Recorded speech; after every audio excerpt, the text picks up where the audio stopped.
We have Sally Bethea.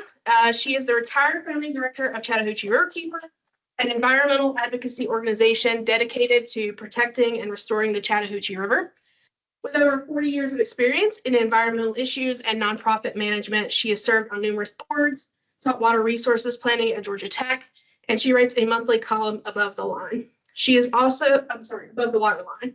She is also the author of Keeping the Chattahoochee, an environmental memoir recognized as one of 2024's books all Georgians should read. Everyone, please help me in welcoming Sally Bethea to the Georgia Archives. So much, Bobby.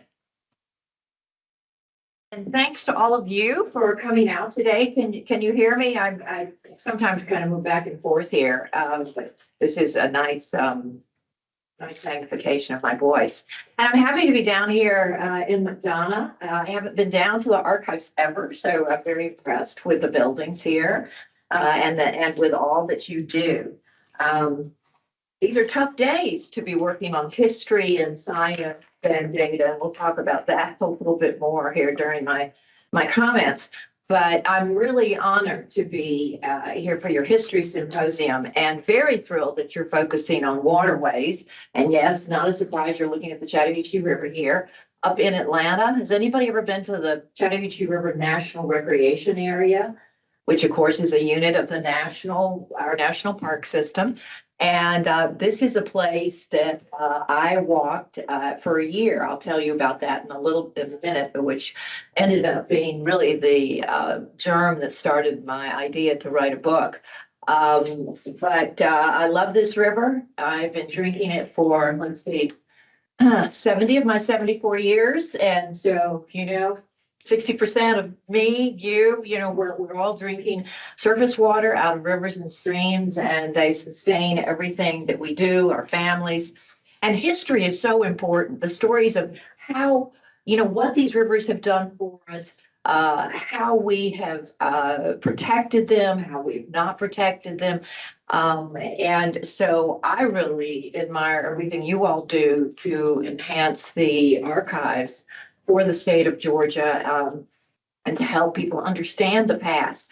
When I taught at Georgia Tech, a small graduate class of water resources planning, these graduate students, I could tell a lot of them were not so interested in, they're like, well, what's happening next? I'm like, no, we're going to go back and we're going to see how we got here, because it's those lessons learned. It's the progress, the challenges, all the kinds of things that you go through that helps you understand how to move forward, or should help you understand how to move forward in life. Plus, it's fascinating. History is fascinating. I find myself, now that I've been retired 10 years, the books that I'm primarily reading have to do with our history. I just finished a really good one about Frances Perkins. Does anybody even know who she is? Nobody knows this woman, and she is the woman behind the New Deal. But for Frances Perkins, FDR very likely wouldn't have done all of these things that he did as part of the New Deal, shortening hours, children's labor, Social Security, all of these things. And there's a marvelous book that I just finished reading. So thank you for all that. And one of the reasons I wrote this book, Keeping the Chattahoochee, was, to entertain myself during COVID when I was sheltering at home with the elderly. But I also wanted to document the history of Chattahoochee River keepers' efforts to save this river that provides drinking water for more than 5 million people, and so many other things: recreation, hydropower, irrigation, takes away our wastewater from industries, from cities after it's treated, hopefully. Wildlife habitat, our rivers are so special to us. And yet we rarely think about water unless we've got too much of it, flooding, right? Or too little of it, and there's a drought. Otherwise, we turn on the faucet, we don't think about it. In Georgia, we're blessed with lots of streams and fabulous rivers, 70,000 miles of waterways in the state of Georgia. And we blow past them, over bridges over the river, or little creeks and don't really think about this intricate system that is connected and that is so essential to all life on Earth. Without water, we're dead in a week. Air is obviously pretty critical too. Food, you can wait a little bit longer. But as I said, when I retired from Chattahoochee River Keeper in 2014, I became a lecturer in the School of City and Regional Planning at Georgia Tech, where I got my master's, and I did that for 6 years. And to any and all of you who teach, I really admire you because teaching is not easy. It's hard. I had like 30 classes to prepare for and all that, and then figure out how do you test, how do you, evaluate them and so forth. But as I said earlier, one of the things I keyed in on was the importance, even back to the early 1800s, of the history of what had become eventually in the 70s an environmental movement. But really, the shreds of it certainly started in the mid to late 1800s to look at our water, not just water, but our environmental resources as part of all life and not just for exploitation, which it was certainly back in the day. And so I wove that into my class. And one of the things I certainly did teach a lot about was the Federal Clean Water Act, which passed some 53 years ago. And it is a federal law that is essential to ensure the cleanliness of our rivers for recreation, boating, fishing, and for drinking water. Yes, we treat our water we pull out of the rivers, but we sure would rather be treating it from a very clean source because there are a lot of contaminants that conventional treatment systems really can't get those contaminants out of. And so the Federal Clean Water Act passed in 1972. And at that time, rivers had been burning. You've probably read about this, spills in California of oil. Lake Erie was an absolute mess, a green mess from all the runoff from agriculture, farming, and that sort of thing. And people looked around and said, oh my gosh, we need to do something about this. And in a completely bipartisan, overwhelming vote in Congress, the Federal Clean Water Act was passed, and Nixon was president. He was actually a fairly good environmental president, but he didn't sign it. He tried to veto the bill. He thought the bill was good, except it had too much money attached to it to help cities and counties and so forth deal with the mess that they had in front of them. And so then Congress overrode that veto. And so it was a huge success that to this day, my organization, which I'm going to tell you a little bit about, Chattahoochee River Keeper, I say mine, okay, I've been retired 10 years, but I'm the founding director, so I guess it'll always be mine. And those who are in charge of it now have to just deal with the fact I call it my organization, but it's our organization.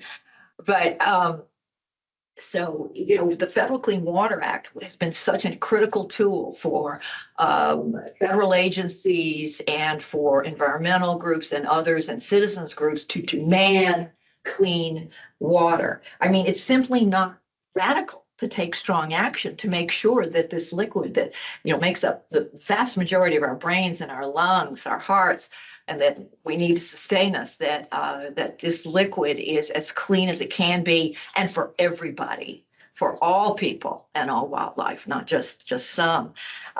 So I told the students how politics, culture, data, science, how it all weaves together to hopefully make better decisions on how to protect these things that are not just nice so you can go take a walk in nature, but are integral to our lives and our livelihoods and our prosperity.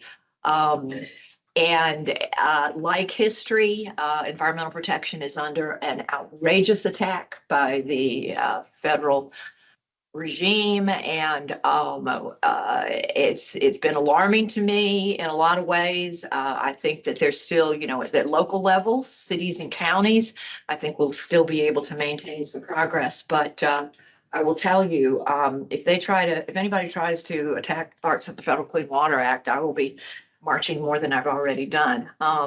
History, science, data, these are just things that are essential. So as I said, we rarely think about water till we've got too much or not enough. We have the same amount on this planet that we've always had. It just moves around in different places depending on things that happen. And, I remember in the 60s growing up in Atlanta was really rainy. Well, we're still getting in the last number of years a lot of rain in Atlanta, but it's coming in more intense bursts.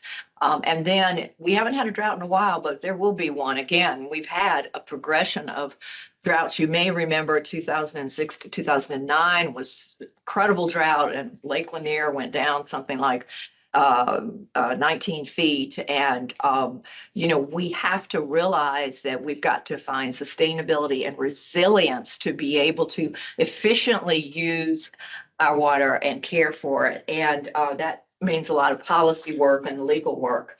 We just, as humans, we think, well, it's always been this way here, and now we've got the fires in California and various other things that happened before, but they're happening in accelerated fashion.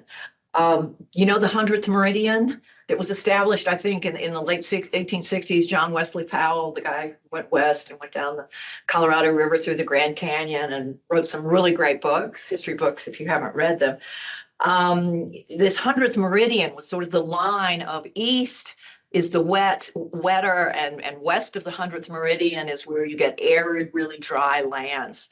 Well, the scientists who've been still collecting data tell us now that line has basically moved 140 miles east because of changing climate patterns, and pretty much all due to climate change.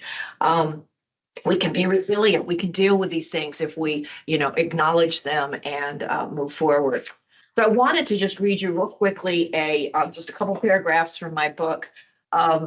Water is just so fascinating, when you stand beside a waterfall or a creek or a river, doesn't it just feel, I don't know, for me, I feel you're refreshed, and this water is just continuously flowing from the mountains to the sea. So this is my chapter, Water is Magic, Water Keepers Are Vigilant. Water is magical. It is not just a liquid that sustains all life, as if that weren't enough. The molecules of oxygen and hydrogen also inspire and energize and soothe.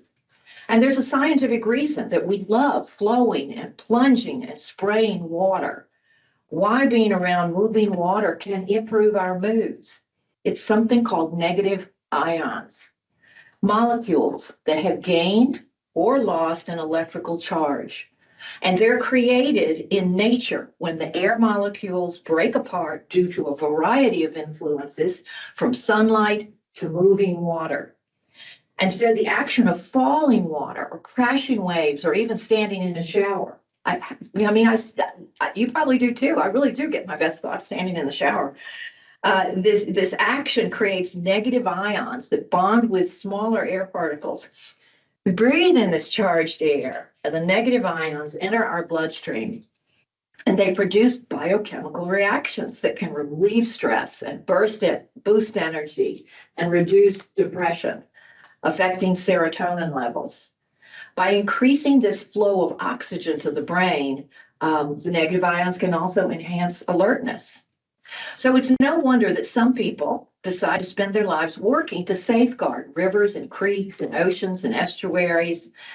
And when I became a riverkeeper in 1994, I joined an eclectic group of people who live, breathe, and sleep thinking about how to restore their water bodies. From San Francisco's, from the Bay, out in bays in California, Casco Bay in Maine, to the Delaware River, all over the country and now the planet. I'll talk about that. But these people came from all walks of life: marine biologists, writers, professors, commercial fishers, planners, artists, lawyers, environmentalists, and boat captains. And at some point, each one of us made a decision to devote our careers to protecting water, to doing whatever